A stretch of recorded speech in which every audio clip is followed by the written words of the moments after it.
ഓനെന്തോ പണിഷ്മെന്റിന് കാത്തിക്കുന്ന പോലെ ഓന് സ്പിന്നൊന്നും കൊടുക്കണ്ട.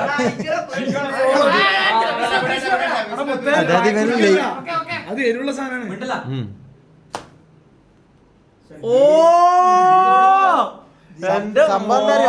നീയല്ലൊരു പെണ്ണ് കരയുന്നല്ലോടാ കരഞ്ഞത്. ഞാൻ കരഞ്ഞൊന്നുമില്ല, ഞാൻ ജസ്റ്റ് ഒന്ന് ഇതായി. ആദ്യം കുര്യാക്കോസിന്റെ വിചാരം ജോളോച്ചിപ്പ് ഡൊറീറ്റോസ് പോലത്തെ ഒരു സാധനം അതാണ് അവനെ വേണമെന്ന് പറയുന്നത്. ആണോ?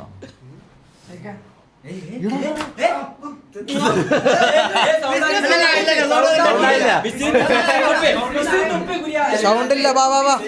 അപ്പൊ ഒന്നുകൂടി അടി, ഒന്നുകൂടി ഇല്ല ഒന്നുകൂടി ഇതായി. വരാന്നിന് ഇത് കഴിഞ്ഞിട്ട് നോക്കാം. വാ റെഡി വാ, പെട്ടെന്ന്